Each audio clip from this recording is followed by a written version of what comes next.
వృషభం వారికి చూసుకున్నట్లయితే మీకు 3వ భావంలోకి రవి మారుతున్నాడు. రవి గురువుల యొక్క కలయిక వల్ల జీవాత్మ సంయోగము అంటారు దాన్ని. జీవుడు అయినటువంటి గురువు, ఆత్మకారకుడైన రవి యొక్క సంయోగం, జీవాత్మ సంయోగం చాలా గొప్ప యోగం. కాకపోతే ఇక్కడ ఏమవుతుందంటే క్లోజ్ కంజంక్షన్స్లోకి గురువు ఉన్నప్పుడు అది అస్తంగత్వ దోషము మరియు మౌఢ్యమి అంటూ ఉంటారు, గురు మౌఢ్యమి. అయితే ఈ గురు మౌఢ్యమి సమయంలో మనకి ఎప్పుడు కూడా మనం ఈ గృహప్రవేశాలు కానీ వివాహాలు కానీ చెయ్యరు. అయితే ఈ 3వ భావంలో మీకు ఈ గ్రహాల యొక్క కలయిక వల్ల మంచి ఏమిటి, జాగ్రత్త ఏమిటి అనేటువంటి అంశాలు చెప్తుంది నేనైనప్పటికీ చెప్పిస్తుంది సాక్షాత్ లలిత అమ్మవారిగా భావిస్తూ, ఆ లలితాంబిక అమ్మవారి యొక్క అనుగ్రహం మీకు పరిపూర్ణంగా కలగాలని మనస్ఫూర్తిగా కోరుకుంటూ, 15వ తేదీ జూలై నుంచి ఆగస్టు 15 వరకు ఈ 2 గ్రహాలు కలిసి ఉంటాయి. కాబట్టి ఆగస్టు 13 వరకు ఇది అస్తంగత్వ దోషంలో ఉంటుంది. ఎందుకంటే ఈసారి గురువు అతిచారంలో ఉన్నాడు కాబట్టి ఎక్కువ కాలం ఉంటుంది అస్తంగత్వ దోషం అండ్ మౌఢ్యమి దోషం. అయితే 3వ భావంలో ఈ 2 గ్రహాలు కలిసి ఉన్నందుకు మీకేంటంటే పర్టికులర్గా ఇది ఒక రకమైన సంకల్ప యోగాన్ని ఇస్తుంది. అంటే చూడండి, మనం ఏదైనా ఒక సంకల్పం చేసుకున్నాం, ఫలానా పని అవ్వాలి అని. ఈ కాంబినేషన్ ఏంటంటే ఖచ్చితంగా ఆ పని అయ్యేలాగా కుదురుతుంది, గుర్తుపెట్టుకోండి. అలాగే మరొక విషయం ఏంటంటే ఇక్కడ మరి ఇది మౌఢ్యమి కూడా అంటున్నారు కదా, అంటే మీరు ఎవరితోనైనా ఏదైనా కమ్యూనికేట్ చేస్తున్నారు లేదా అగ్రిమెంట్స్ రాసుకుంటున్నారు. అందులో ముఖ్యంగా ఎవరితో మాట విని షేర్ మార్కెట్ సంబంధించిన వాటిలో మీరు ఇన్వెస్ట్మెంట్ చేస్తున్నారు, లేదా షేర్ మార్కెట్లో పలానా లాభం వస్తుంది, పలానా షేర్ కొనుక్కుంటే అనేటువంటిది కొంత, అంటే మీకు వచ్చేటువంటి ఇన్ఫర్మేషను ఆకస్మికంగా వస్తాయనుకునే లాభాలకు సంబంధించిన ఇన్ఫర్మేషన్ రాంగ్గా వచ్చే ఛాన్సెస్ ఎక్కువగా ఉంటుంది. మరియు కాస్త అన్నదమ్ములు, అక్క చెల్లెళ్ళు వీళ్ళతో మీరు ఏదైనా లావాదేవీలు జరిపేటువంటి అంశాలలో కాస్త జాగ్రత్తగా ఉండండి. షార్ట్ జర్నీస్ చేసేటప్పుడు గురువారాలు ప్రధానంగా జాగ్రత్తగా ఉండండి. గురు హోరల్లోని గురువారాలు కూడా ఎటువంటి అగ్రిమెంట్స్ రాయకండి. గురు మౌఢ్యమిలో ఉన్నప్పుడు అగ్రిమెంట్ రాసినప్పుడు ఏమవుతుందంటే అది కూడా మీకు 3వ స్థానంలో ఉన్నందుకు దానివల్ల మీరు రావాల్సిన లాభాన్ని కోల్పోవడము, అనవసరమైన ఇబ్బందుల్లోకి వెళ్ళడం జరుగుతూ ఉంటుంది.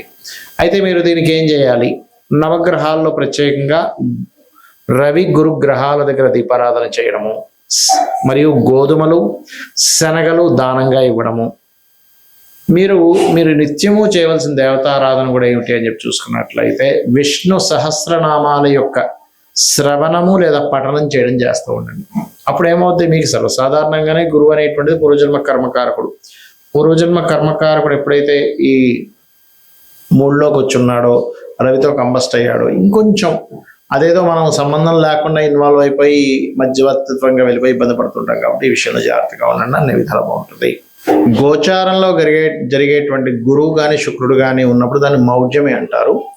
మన జన్మజాతకంలో ఏదైనా ఒక గ్రహం గనక సూర్యుడికి దగ్గర డిగ్రీల్లో, అంటే మౌఢ్యమి కానీ ఇవన్నీ ఎందుకు వస్తాయి అంటే 8 డిగ్రీల లోపల కనుక ఉన్నట్లయితే, 8 నుంచి లోపల ఉన్నట్లయితే దాన్ని మౌఢ్యమి, అస్తంగత్వ దోషము అంటారు పర్సనల్ చార్ట్లో. ఇలా అస్తంగత్వ దోషాల్లో మనకి బుధుడు తప్ప మిగతా గ్రహాలన్నీ అస్తంగత్వ దోషంలోకి వెళ్ళిపోతాయి. బుధుడు కూడా వెళ్తారు కానీ అంత ఎక్కువగా వెళ్ళదు, బుధుడు యొక్క ప్రభావం ఉండదు. అయితే ఇక్కడ మనం ఒక్కొక్క గ్రహము అస్తంగత్వంలోకి వెళ్ళడం వలన ఒక్కొక్క ఫలితాలు వస్తాయి. ఆ విషయాలు జాగ్రత్తగా ఉండాలి. మీ పర్సనల్ చార్ట్లో గుర్తుపెట్టుకోండి. అది భావం ఏ భావంలో ఉందనేది వంటిది 12 భావాలు చూసుకుంటూ ఒక్కొక్క గ్రహం బట్టి కూడా ఉంటుంది. ఉదాహరణకి గురువే అనుకున్నాం, మీ జన్మజాతకంలో గురువు ఏ ఆధిపత్యం వహించాడో, గురువు కనుక ఒకవేళ అస్తంగత్వ దోషం ఏర్పడితే ఏమవుతుంది అంటే మీరు ఏదైనా స్కూల్స్ కాలేజ్ నిర్వహణ చేసేటప్పుడు కొన్నిసార్లు ఒక్కోసారి చూడ మనం బంగారం కొంటూ ఉంటాం. గురువు అస్తంగత్వ దోషంలో మీ జన్మజాతకంలో ఉన్నట్లయితే గోల్డ్ మీద ఇన్వెస్ట్మెంట్ చేయడం అంత శ్రేయస్కరం కాదు. పర్లేదండి, రవి బాగున్నాడు అన్నప్పుడు కొంతవరకు 50-50గా ఉంటుంది. రవి కూడా పాడైపోయి గురువు కూడా పాడైతే గోల్డ్ మీద ఇన్వెస్ట్మెంట్స్ అనేవి చేయకూడదు, అస్తంగత్వ దోషంలో ఉన్నా గురువు లేదా పాపకత్తిలో ఉన్నా.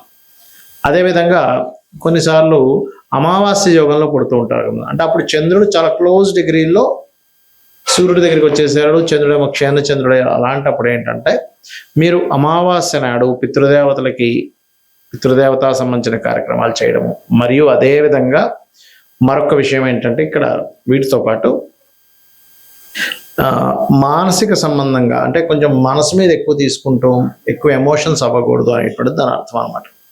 అదేవిధంగా కొంతమందికి కుజుడు చాలా క్లోజ్ కంజంక్షన్లో రవితో కనెక్ట్ అవుతాడు. అలాంటప్పుడు ఏమవుతుందంటే వీళ్ళకి సర్వసాధారణంగా తండ్రి కొంచెం అగ్రెసివ్గా ఉండడం, అదేవిధంగా మీకు ఆ పోర్ట్ఫోలియోస్ ఏమొచ్చే దాన్ని బట్టి ఉంటుంది. కాకపోతే ఇక్కడ ఏంటంటే ఏదైనా ఖాళీ ల్యాండ్లు, అందులో ముఖ్యంగా గవర్నమెంట్ ల్యాండ్స్ తీసుకుంటూ ఉంటాం యాక్షన్స్లో, ఆక్షన్ జరిగినప్పుడు. కాబట్టి ఆ ఆక్షన్లో తీసుకునేటువంటి ప్రభుత్వ సంబంధించిన ల్యాండ్స్ తీసుకునేటప్పుడు 1-4 సార్లు మళ్ళీ చూసుకొని తీసుకోవాలి, అందులో ఏదైనా దోషం ఉందా ఏంటి అనేటువంటిది.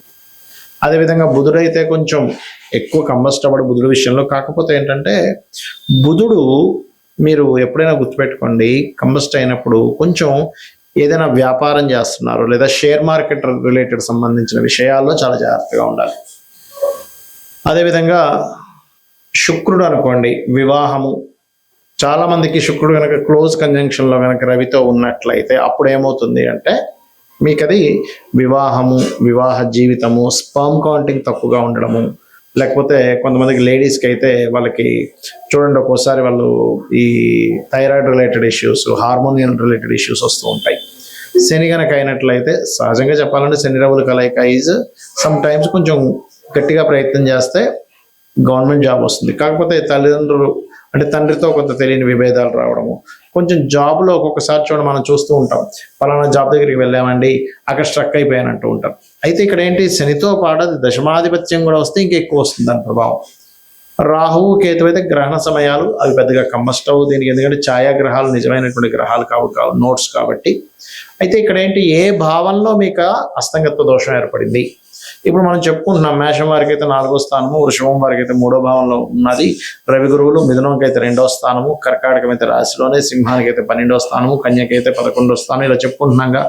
అలాగే మీ లగ్నం నుంచి, లగ్నం వేరు రాశి వేరు గుర్తుపెట్టుకోండి, మీ లగ్నం నుంచి ఒక గ్రహము కంబస్ట్ అయినప్పుడు అది ఏ భావంలో అయిందే చూసుకోవాలి. లగ్నంలో అయిందనుకోండి జీవుడికి అది ఎఫెక్ట్ ఎక్కువ ఇస్తుంది. ధనస్థానంలో అయితే అది ఏ గ్రహము సంబంధించినటువంటి ధన సంబంధించిన విషయాల్లో జాగ్రత్తగా ఉండాలి. 3 అయితే అన్నదమ్ములు కమ్యూనికేషన్స్ విషయాల్లో, 4 అయితే ప్రాపర్టీస్ కొనుగోలు చేసే విషయంలో, 5 అయితే సంతానం విషయంలో లేదా ప్రేమ వ్యవహారాల విషయంలో, ఏదో ప్రేమ వ్యవహారాలకు సంబంధించిన విషయాల్లో వెళ్ళి విరుక్కుపోవడం ఇట్లాంటివి జరుగుతూ ఉంటాయి. అదేవిధంగా 6 అనుకోండి, రుణాలు ఇవ్వడం, రుణం తీసుకోవడం వల్ల. 7వ అయితే వివాహం ద్వారా కొంతమందికి ఏదో స్ట్రక్ అయిపోయినట్టుగా అయిపోతాయి కొన్ని లైఫ్స్. 8వ అయితే తాతగారు ఆస్తి, కొంత రీసెర్చెస్ వల్ల రీసెర్చ్ అవ్వకపోవడం వల్ల మీరు స్ట్రక్ అయిపోయాను అని ఇలా ఉంటూ ఉంటుంది. 9వ స్థానం అయితేనేమో తండ్రి స్ట్రక్ అయిపోవడము, అంటే తండ్రి అతని లైఫ్లో చాలా విషయాలు స్ట్రక్ అయిపోయినట్టుగా మనం తీసుకోవాలి. అదేవిధంగా హైయర్ ఎడ్యుకేషన్ బ్యాక్లాగ్స్ ఉండిపోవడం, ముందు కదలకపోవడం, ఏదో కారణాల వల్ల ఇబ్బంది వస్తూ ఉంటుంది. 10వ స్థానం అయ్యి అందులో ముఖ్యంగా శని అయితే వీళ్ళు ఉద్యోగం చేసే విషయంలో ముందుకు వెళ్ళలేకపోతుంటారు. అప్పుడు వ్యాపార యోగం ఏమైనా ఉందేమో చూసుకోవాలి. లాభం అయితే వ్యాపార స్థానాలు ఏదైనా ఒక లాభం ఆశిస్తున్నామో, ఎక్స్పెక్టేషన్ చేస్తున్నాము, అప్పుడు ఇబ్బంది వస్తుంది. 12వ స్థానం అయితే ఇన్వెస్ట్మెంట్ చేసేటప్పుడు పర్టికులర్గా ఆ మహాదశలు, అంతర్దశలు. ఇప్పుడు ఎగ్జాంపుల్ ఒక గ్రహం ఏదైనా కంబస్ట్ అయింది అంటే అస్తంగత్వ దోషంలోకి వెళ్ళిపోయింది, దాన్ని గోచారంలో మౌఢ్యమి అనే పదంతో వాడతాం. ఇప్పుడు ఆ అస్తంగత్వం దోషంలోకి వెళ్ళిపోయినటువంటి ఆ యొక్క గ్రహం ఏదైతే ఉందో అది పర్టికులర్గా మీకు ఏ భావ సంబంధంగా ఉందో చూసుకోవాలి. ఇప్పుడు 12వ భావ సంబంధంగా ఉందనుకోండి, అప్పుడు ఇన్వెస్ట్మెంట్స్ ఆ పర్టికులర్ మహాదశ అంతర్దశలో పనికిరావు, గుర్తుపెట్టుకోండి. ఇది గోచార పరంగా కొంత పని చేస్తుంటుంది, దీని పరంగా పనిచేస్తుంది. అంటే ఎలా అంటే ఇప్పుడు చిన్న ఎగ్జాంపుల్ చెప్తానండి మీకు. మీరు ఒక ప్రాంతం నుంచి మరొక ప్రాంతానికి వెళ్ళాలి, దానికి ఒక 3-4 వేస్ ఉన్నాయి వెళ్ళడానికి, కానీ 3-4 త్రోవలు ఉన్నాయి. కానీ మీరు వెళ్ళే త్రోవ మీకు ముందుగానే ఏమంటే అక్కడంతా వర్క్ నడుస్తుంది, రోడ్ అంతా క్లోజ్ ఉందని ఒక 2-3 కిలోమీటర్ల ముందే తెలిసింది అనుకోండి, మీరు ఏం చేస్తారు, అమ్మ అటు వెళ్తే కష్టమైతే అయితే ఇంకో రూట్లోంచి వెళ్ళిపోతారు. ఎలాగైతే మీరు వెళ్ళేటువంటి జర్నీలో కార్లోనో బైక్ మీద వెళ్ళేటప్పుడు ముందుగా తెలిసి అంత దూరం వెళ్ళి అయ్యో బ్లాకేజ్ ఉందా అని వెనక్కి వచ్చి మళ్ళీ ఇంకో రూట్లో వెళ్ళడానికి ఎలా అయితే మీకు పెట్రోలు, మనీ, శ్రమ సేవ్ అవుతాయి, ఇది ముందుగా తెలుస్తాయి. అలాగే జ్యోతిష్ శాస్త్రంలో కూడా మీకు పలానా మహాదశ అంతర్దశ వస్తుంది, ఇది ఇక్కడ కంబస్ట్ అయ్యి ఉంది, లేకపోతే ఈ గ్రహం ఇలా ఉంది, కాబట్టి మీరు ఈ విషయంలో జాగ్రత్త తీసుకోండి, ఖచ్చితంగా బాగుంటుందని చెప్పేదే జ్యోతిష్ శాస్త్రం. కాబట్టి ఈ విషయాల్లో జాగ్రత్తలు తీసుకోండి, అన్ని విధాలా బాగుంటుంది. శ్రీమాత్రే నమః.